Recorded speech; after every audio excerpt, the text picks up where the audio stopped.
Dear student, अब अपन आ रहे हैं कंडीशनल प्रोबेबिलिटी के हॉट्स क्वेश्चन, जो खतरनाक हॉट्स टाइप का क्वेश्चन है। इस टाइप के क्वेश्चनों में आप मिस्टेक करते हैं 100%। आप लोग ध्यान से काम नहीं करोगे तो इस पैटर्न के जो क्वेश्चन होंगे उसमें आप मिस्टेक कर लोगे। तो इसलिए बचने के लिए, और इस तरह के क्वेश्चन लॉन्ग आंसर में आते हैं। अगर आप इंजीनियरिंग से हो, इलेक्ट्रिकल या कंप्यूटर साइंस से हो, सिविल से हो, तो प्रोबेबिलिटी के सिलेबस में ये लॉन्ग आंसर में आते हैं। बीकॉम हो या आप सीबीएसई, राजस्थान बोर्ड या स्टेट बोर्ड कोई सा भी एग्जाम दे रहे हैं, बोर्ड एग्जाम, तो ये क्वेश्चन लॉन्ग आंसर में आते हैं और इसमें आप कंफ्यूजन सी रखते हो। है कंडीशनल का, बट कंडीशनल का रेगुलर कंसेप्ट नहीं है। बिकॉज इस क्वेश्चन में जो इवेंट्स है वो किस तरह के हैं देखते हैं। अपन स्टार्ट करते हैं। अगर आपने सब्सक्राइब नहीं किया है चैनल को तो सब्सक्राइब कीजिए, ताकि आपको वैरायटी क्वेश्चन, तरह तरह के क्वेश्चन आपको सीखने को मिले। तो इस क्वेश्चन पे आते हैं। आज की प्रॉब्लम है ऑन टॉसिंग अ कॉइन। एक कॉइन के ऊपर क्वेश्चन है। If the coin show head, अगर आपने जैसे एक बार कॉइन को फेंका, देन उसके ऊपर अगर हेड आता है तो हेड आने के बाद टॉस इट अगेन। तो देखो, आपकी सैंपल स्पेस बनाते हैं अपन। यहाँ पे इसका सॉल्यूशन स्टार्ट करते हैं।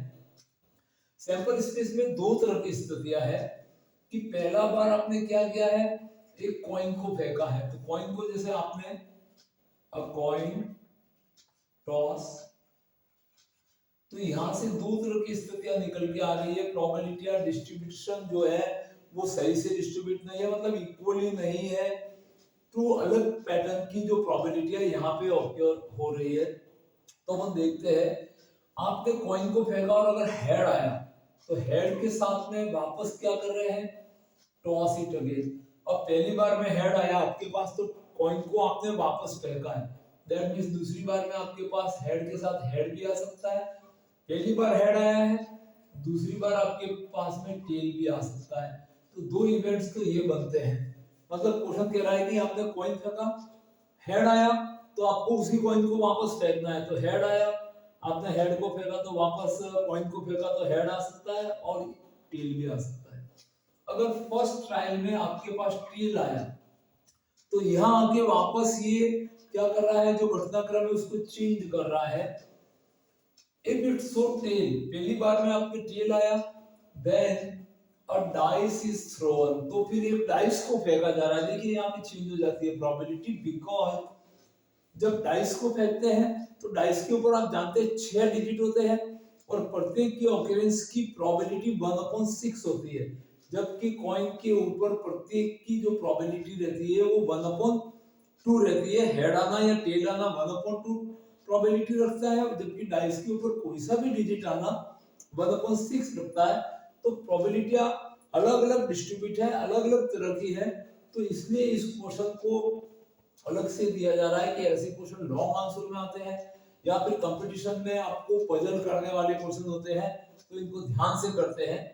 तो अब अपन वापस अपनी कंडीशन पे आते हैं कि क्वेश्चन में क्या है कि अगर आपके पहली बार में टेल आ गया तो अब आपको कॉइन नहीं फेंकना है, डाइस फेंकनी है। यहाँ से आपके पास में ये डाइस के लिए आपको लाइन है और यहाँ पे ये कॉइन के लिए है। दोनों ही बार कॉइन फेंका जा रहा है। तो टेल आने के बाद जब आप डाइस को फेंकोगे तो टेल के साथ क्या क्या पोजीशन रहेगी, tail 1, tail 2, tail 3, tail 4, tail 5 और एक लास्ट जो मेंबर रहेगा टेल 6। दैट मींस आपके पास जो सैंपल स्पेस निकल के आ रही है वो आ रही है 2 हेड, हेड एंड टेल, और उसके साथ में tail 1, tail 2, tail 3, tail 4, tail 5 and tail 6। तो इस तरह से आपके पास में यहां से आपने कॉइन को आपने टॉस किया था। तो टेल 6 तक ये स्थितियां आपके पास में आ रही है। अब इनको प्रत्येक को अपन इक्वली लाइकली नहीं कह सकते, इनकी प्रोबेबिलिटी अलग है इन दो मेंबर्स की, और इन 6 मेंबर्स की प्रोबेबिलिटियां अलग है। अब आगे बढ़ते हैं अपन, फाइंड वाली लाइन से शुरू करते हैं। अपने पास ए इवेंट्स बनती है जो फाइंड से रहती है। तो ए के लिए क्या इवेंट्स है आपके पास, find probability that the dice has a number greater than 4, that means dice के ऊपर 4 से बड़ा डिजिट होना चाहिए। जो यहाँ पे ए इवेंट्स क्या है, नंबर ग्रेटर देन 4। तो ग्रेटर देन 4 में कौन कौन सा डिजिट होता है डाइस के ऊपर, 5 और 6। यहाँ पे 5 और 6 कहाँ आया हुआ है, तो ए सेट के अंदर आपके पास मेंबर रह जाएगा T5 एंड T6। तो ये T5 एंड T6 ये ए रह जाएंगे। अब बी इवेंट्स जो आपको दी हुई है उसकी तरफ पढ़ते हैं। Given that there is at least one tail on point, point के ऊपर कम से कम एक टेल है, दैट मींस एक टेल वाले जो मेंबर है वो भी आपको लेने हैं और एक से ज्यादा टेल वाले भी लेने हैं। तो बी के अंदर आप देखते हैं एक टेल वाले मेंबर कौन कौन से हैं, तो ये T1, T2, T3, T4, T5 and T6, इनमें सब में एक एक टेल है और एक से एक टेल वाला ये कंडीशन और भी है आपके पास, हेड एंड टेल। तो at least one tail on coin, तो एक टेल वाली कंडीशन, टेल आने पर आपने यहाँ पे क्या किया था, डाइस को फेंका था और यहाँ पे पहली बार हेड आया तब भी एक टेल आया था। तो ये आपके पास में सारी स्थितियां वो स्थिति है जो टेल आने वाली है। अब अपनी फॉर्मेशन रहती है कि probability of A upon B is equal to P of A intersection B upon P of B. तो यहाँ पे प्रोबेबिलिटी फाइंड करने में भी आपको काफी ध्यान रखना पड़ेगा। अब अपन इनका इंटरसेक्शन देखते हैं ए और बी का, तो A intersection B is equal to, तो इन दोनों में देखते हैं तो अपने पास कॉमन पॉइंट में T5 T6 यहाँ पे भी है, T5 T6 यहाँ पे भी है, that means tail 5 and tail 6। और बी, तो बी के पास में अपने पास में ये सारे मेंबर्स हैं। अब इनकी प्रोबेबिलिटी क्या होगी, तो यहाँ पे प्रोबेबिलिटी में यहाँ पे टू आउटकम्स नहीं लिखना है, ये टू आउटकम नहीं है, इसकी प्रोबेबिलिटी रहेगी आपके पास probability of A intersection B tail and 5 की, इन दोनों का मल्टीप्लाई, तो टेल आने की प्रोबेबिलिटी आपके पास में 1/2 रहती है और 5 का डिजिट आने की प्रोबेबिलिटी 1/6 रहती है। इस पॉइंट को नोट करिए आप लोग, T5 आना तो टेल भी आना और 5 का डिजिट भी आना, ये ऑकरेंस है अपने पास।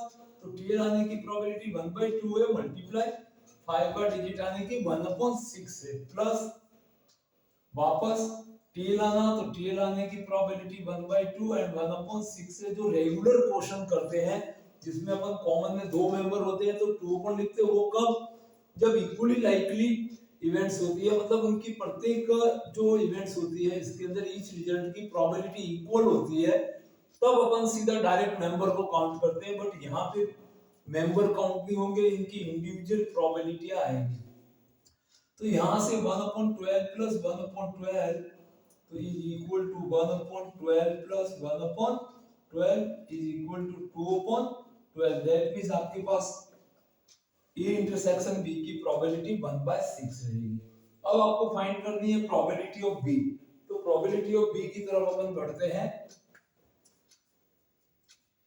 तो प्रोबेबिलिटी ऑफ बी आपके पास में क्या आती है, तो देखते हैं अपन प्रोबेबिलिटी ऑफ बी के लिए। Probability of B is equal to, B के अंदर देखो सबसे पहले ये आपका पूरा कंप्लीट बी इवेंट से यहाँ तक तो इक्वली लाइकली है, तो ये 1 2 3 4 5 और 6 प्रोबेबिलिटियां तो सेम किस ऑर्डर में चलेगी, मतलब 6 इंटू प्रत्येक टेल की प्रोबेबिलिटी 1/2 और 1 2 3 4 5 या 6 आने की प्रोबेबिलिटी 1/6 रहेगी, प्लस टेल के साथ हेड भी है तो हेड आने की प्रोबेबिलिटी 1/2 एंड टेल आने की प्रोबेबिलिटी भी 1/2 है। यहाँ से इसको सिंपलीफाई करके लाना होगा, दैट मींस 6 से 6 कट जाएगा, तो यहाँ पे 1/2 plus 1/4 is equal to probability of B is equal to half के अंदर 1/4 ऐड करेंगे तो ये 3/4 आ जाएगी। अब आपको इंटरसेक्शन की प्रोबेबिलिटी यहाँ पे देख सकते हैं फॉर्मूले में इंटरसेक्शन की प्रोबेबिलिटी, तो probability of a upon b is equal to probability of a intersection b upon probability of b, ये इसका फॉर्मूला है। अब इंटरसेक्शन की प्रोबेबिलिटी की जगह इंटरसेक्शन की प्रोबेबिलिटी का वैल्यू रख देते हैं, तो probability of a intersection b आपके पास 1/6 है, और प्रोबेबिलिटी ऑफ बी आपने फाइंड की है, तो ये 3/4 है। इसको सिंप्लीफाई करते हैं तो 1/6 मल्टीप्लाई 4/3 और इसको 2 से आप कट कर लेंगे तो दैट इज 2/9 आपका करेक्ट आंसर होगा। तो इस क्वेश्चन को आपको कराने का रीजन ये था कि इसमें इवेंट से वो एक टेल और डाइस दोनों जब कंबाइंड रूप से जब दोनों का थ्रो एक साथ रहता है तो प्रोबेबिलिटियां एक समान नहीं रहती है। इसलिए जो पिछले वीडियो में जो क्वेश्चन दिए गए थे या कंडीशनल के अंदर जो इक्वली लाइकली इवेंट से रिलेटेड कंडीशनल होती है वहां पे सीधे मेंबर काउंट करते हैं।